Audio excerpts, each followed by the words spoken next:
여야가 지난주 본회의 무산을 놓고 책임 공방을 벌이고 있는 가운데 오늘 예정됐던 여야 대표와 원내대표가 만나는 2+2 회동이 내일로 또 미뤄졌습니다. 하지만 이 쟁점 법안 처리를 두고 워낙 입장 차이가 크기 때문에 이 앞으로도 법안 처리는 어려워만 보이는데요. 잠시 후에 진성준 더불어민주당 의원을 연결해서 자세한 이야기 나눠보겠습니다. 계속해서 여러분 의견은요. 문자 샵 0945로 보내주시고요. 짧은 문자 50원, 긴 문자 100원의 정보 이용료가 있습니다. 정면 인터뷰 진성준 더불어민주당 의원과 함께합니다. 의원님 나와 계세요? 네, 안녕하십니까. 진성준입니다. 네, 지난주 금요일에요. 이 본회의가 불발되지 않았습니까? 네. 여야가 이 합의했던 법안 처리 이루어지지 않았는데요. 이 네. 정의화 의장의 2+2 회동도 일단 내일로 미뤄졌습니다. 네, 그렇습니다. 예, 여기에 대해서 새누리당은요, 이 김종인 비상대책위원장이 사과를 요구하던데 어떻게 보십니까?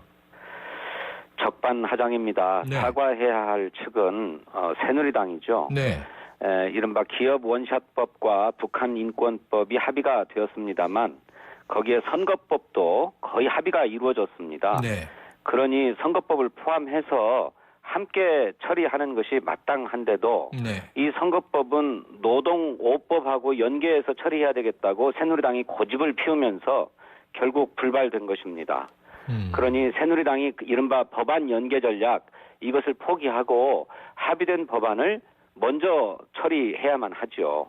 네. 그러니까 이제 결국 선거구 획정안이 이제 쟁점이었는데 네. 이 야당의 경우에는 이번에 함께 처리하자, 여당의 경우에는 쟁점 법안과 묶어서 같이 처리해야 된다. 이런 이제 입장 대립인데 네. 그래도 합의된 이 마당이니까 원샷법하고 북한 인권법만이라도 본회의에서 좀 처리했으면 어떨까 싶은데 왜 본회의장에 다 나타나지 않으신 건가요? 아니 그러니까 선거법도 합의가 됐거든요. 네네. 우리 이 더불어민주당이 대폭 양보하고 결단해서 네. 선거법도 합의가 되었습니다.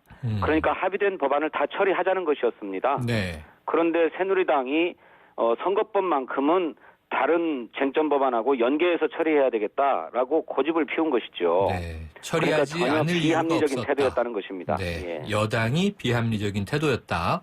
그래서 지금 야당 탓을 하는 것은 적반하장이다. 이렇게 이제 표현을 하신 건데요. 그렇습니다. 자, 결국이요. 정의화 국회의장 오늘 원래 뭐 중대 발표, 중대 결단 이야기 나왔다가 하루 미뤄지긴 했지만 그러면은 합의한 원샷법과 북한인권법을 직권 상정하는 방안 검토하는 것으로 알려졌는데요. 내일 만약 이 안이 나오게 되면 그러면 더불어민주당 입장에선 어떻게 대응하실 생각이세요? 그간의 정의화 국회의장은 국회법이 정한 원칙을 지켜왔습니다. 네. 국회법은 전시나 준전시 상황 또 여야의 합의가 있을 때만 직권 상정이 가능하도록 그렇게 규정하고 있어요. 네. 그래서 정의화 의장께서 이런 원칙을 지켜왔는데 갑자기 직권 상정을 검토한다라는 보도가 나와서 매우 당혹스럽습니다. 저는 국회의장은 여야를 떠나서 국회를 대표하시는 분이고 그것 때문에 국회의장에 선출될 경우 당적을 포기하도록 되어 있는 것 아닙니까? 네. 따라서 정치적 중립을 지켜주시고 국회법 원칙을 지켜주실 것을 기대하고 호소합니다. 네. 그런데요. 지금 이제 또 새로운 당이 하나 이제 출연해 있지 않습니까? 네. 내일 창당 예정인 국민의당 이 안철수 의원은요. 지난주 본회의 불발에 대해서 더불어민주당이 약속을 깼다 이렇게 이야기하면서 더민주 책임론을 제기했는데 네. 그리고 당대표의 입장까지도 요구를 했어요. 그럼 안철수 의원의 이런 이 시각 어떻게 보십니까? 새누리당과 똑같은 주장이지요. 네. 아까도 말씀드렸던 것처럼 합의된 법안을 먼저 처리하자라고 하는 것이 여야의 기간의 합의였습니다. 네. 그래서 원샷법과 북한 인권법이 합의가 되었으니 처리하자라고 하는 것이었는데 선거법도 합의가 됐거든요. 네. 그렇다면 이 선거법도 함께 처리하는 것이 마땅한 것입니다. 그런데 새누리당이 그 선거법만큼은 그들이 주장하는 노동 5법 또 무슨 서비스 산업 발전법 이런 것과 연계해서 처리하겠다고 해서 처리가 무산된 것이거든요. 책임을 물으려면 새누리당이 부당하게 법안 연계 전략을 쓰고 있는 것에 대해서 책임을 물어야지 네. 야당에게 책임을 묻고 있는데 저는 이해하기 어렵습니다. 이해하기 어렵다. 새누리당과 같은 주장이다. 이렇게 말씀 주셨어요. 네네. 그런데 이제 주말을 보내고 나니 오늘이 이제 2월 첫날이 됐고요. 1월 임시국회가 이번 주 일요일 바로 설 직전인 7일까지 아닙니까? 네, 그렇습니다. 그러면 거의 뭐 정확히 일주일 남았는데 하루가 갔고 그 안에 지금 합의했던 법안들 처리만이라도 가능하리라고 보십니까? 지금 2월 3일에 본회의가 예정돼 있는 것으로 압니다. 네네. 그러니까 새누리당이 쟁점 법안과의 연계 전략을 포기하고 합의된 법안을 먼저 처리하겠다. 따라서 네. 선거법도 함께 처리하자라고만 한다면 네. 기왕에 합의됐던 법안은 처리할 수 있을 것이라고 생각합니다. 네. 아까 말씀드렸던 것처럼 이 선거법은 선거구 획정과 직결되어 있는 문제이고 이것이 법이 정한 시한을 넘겨서 지금 수많은 예비 후보들이 자기가 뛸 선거구가 어디인지도 모른 채 발만 동동 구르고 있는 상황 아닙니까? 네. 국민의 참정권을 위해서 또 예측 가능한 정치를 위해서라도 선거법이 즉각 처리돼야 된다라고 하는 말씀을 강조하겠습니다. 네. 한번 이제 당내 상황 짚어볼게요, 의원님. 네. 이 김종인 선대위원장 어제 일요일 광주를 방문하지 않았습니까? 네네. 그런데 이제 부분적으로는 아직 광주 민심이 완전히 풀리지 않았다 이런 지적도 나오면서 예. 사실 이 5.18 묘역 그 참배가 한 25분 지연됐다는 이제 뉴스 많이 나왔는데요. 네. 어떻게 보세요, 광주 민심? 예. 오늘 광주 5.18 공식 단체에서 입장을 냈습니다만 네. 그건 일부 회원들의 일탈 행동이었다. 네. 김종인 위원장의 참배를 반대하지 않는다는 입장을 냈습니다. 그런 것처럼 광주 민심이 지금 풀리고 있는 중이다. 저희들은 그렇게 보고 있습니다. 네. 물론 한 번에 어떻게 다 풀리겠습니까마는 이제 풀리기 시작했으니 저희가 더 노력을 하면 이제 광주의 다친 마음도 열리지 않겠는가 이렇게 기대하고 있습니다. 시간은 좀 걸리겠지만 이제 풀리기 시작한 시점이다 이렇게 보시는군요. 그렇습니다. 그러면 지금 김종인 위원장을 포함해서 이 비대위와 선대위 앞으로 총선 때까지 광주를 계속 좀 방문할 계획인가요? 그러면요. 가능하면 많이 찾아가서 우리의 진정을 알리고 더불어민주당이 어떻게 변화하고 혁신하고 있는지 그래서 광주를 비롯한 호남의 민심을 어떻게 받들려고 하는지를 충분하게 설명하도록 할 것입니다. 네, 자 총선까지 이제 70일 조금 넘게 남았고요. 그 전에 가장 큰 좀 기폭제가 될 것이 설 민심인 것 같아요. 네네. 그러면 그 동안에 좀 이 호남에서 이 더불어민주당에 이제 과거에는 새정치민주연합에 좀 등을 돌렸던 호남 민심은 돌아올 것이다 이렇게 예측하십니까? 그렇습니다.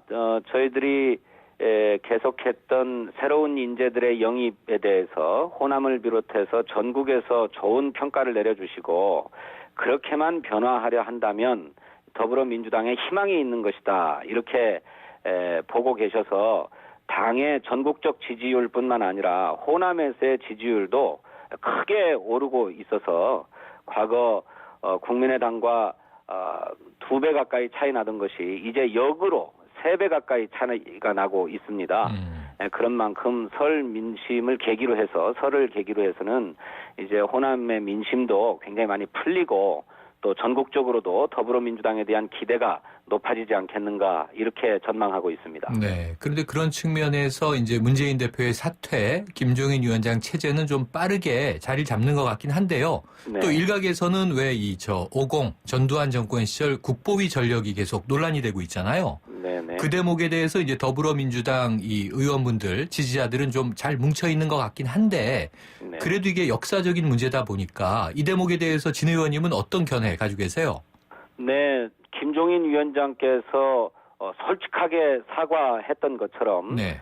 과거 전두환 정권의 국보위에 참여한 것은 지적받고 비판받아야 될 지점이라고 생각합니다. 네. 다만 김종인 위원장께서 당신이 국보위에 참여해서 어떤 권력을 돕는다든지 또는 국민의 인권을 유린한다든지 하는데 한 것이 아니고 오히려 경제 민주화와 국민의 복리를 증진시키는 일을 했기 때문에 그런 내용을 보아서 양해를 구하는 입장이고 또 아까 말씀드렸던 것처럼 국보위에 참여한 것에 대해서는 광주 시민을 비롯해서 전 국민에게 솔직하게 사과한 만큼 이해해 주십사 하는 말씀을 드리고 싶습니다. 네, 진정성 있는 사과이니 이해해달라 이런 말씀 주셨고요. 자, 마지막으로요, 의원님.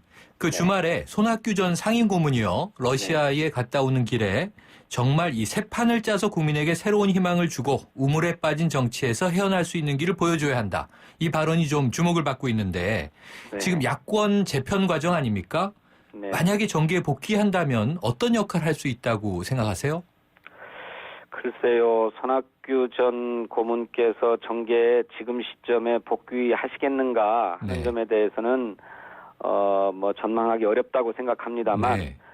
손학규 고문께서도 현재와 같은 박근혜 정부의 일방 독주 또 새누리당 우위의 이런 국회 구조 이것을 바꾸는 것이 국민에게 새로운 희망을 주고 우물에 빠진 정치에서 헤어날 수 있는 길이다 이렇게 보고 계신 만큼 네. 손학규 고문께서 정계에 복귀하신다면은 그것은 야권에 또 특히나 더불어민주당에 큰 힘이 될 것이다 이렇게 생각합니다. 네, 알겠습니다. 의원님 오늘 말씀 감사합니다. 네, 감사합니다. 지금까지 진성준 더불어민주당 의원이었습니다.